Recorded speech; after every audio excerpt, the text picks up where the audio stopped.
Hello, I'm Luke Westray for CNET here at Mobile World Congress in Barcelona. We're going to take a look at Tizen OS, a new operating system backed by Samsung. We're looking at it running on a Samsung prototype device. This operating system wants to go head-to-head with Android, so let's take a look at what the interface is like.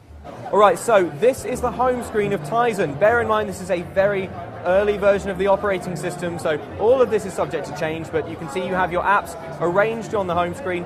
As opposed to Android, there is no normal home screen that you fill with widgets and then a separate app tray. The app tray is the home screen, if you like. So if I dive into some of these, you can see, if I go into My Files, for example, you can see how the basic layout works. So in the bottom right, you have a back button, which is quite similar to how Android works, while over on the left, you get this context-sensitive menu, which will display different things depending on what you're looking at. So if I pop into the camera and have a look there, you can see I've got the options to create folder, for example, or hide the file extensions. At the moment, we're using a Samsung prototype device. If you take a look on the back, you can see the Samsung branding there.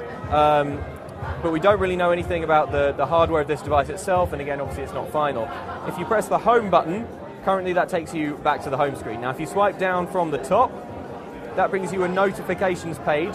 It's a little bit slow. Again, this is still early stuff. So this is quite different from the way Android works, because instead of swooping down over the top of the screen, it pushes apps out of the way. But on this notification screen, you do have an impressive number of options. So I like that you can turn the brightness up or down very conveniently, and it's got a battery indicator there as well. There's also a shortcut to the settings menu in the top right corner. If we go into the settings, you can see the version that we're using. The model is just called Reference Device, and the version is Tizen 2.0.0. One thing I do like about this settings menu that I think is possibly a little neater than Android is that at the bottom there's a frequently used button. So if you tap this, you will see the settings that you most often go to. So things like Wi-Fi or location.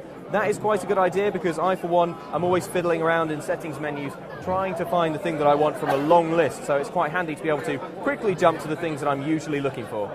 Let's take a look at the camera. As you can see on screen here, it says if you tap and hold the camera button, then you can take a burst shot.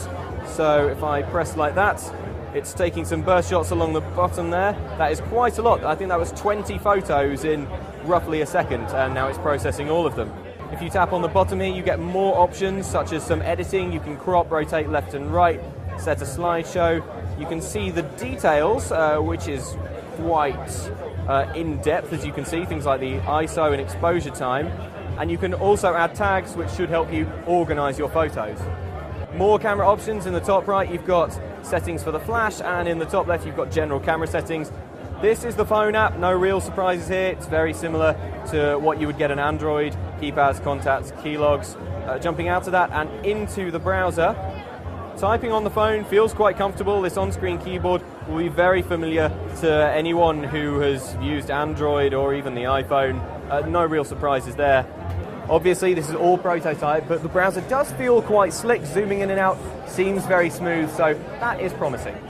We're in the gallery now. Something that's a little unusual is that if you tap an image, you zoom in using this slider on the bottom. If I try and pinch to zoom, you can't do that. Double tapping doesn't do anything either. You can scroll around the image, but if you want to zoom in and out of it, you have to use this bar. So, obviously very rough around the edges, quite far from being finished, but it seems like Tizen has a couple of good ideas that I'm interested in seeing more of. Will it be enough, though, to take on the likes of Android? I'm not sure. I'm Luke Westray for CNET, and that was a quick look at Tizen OS.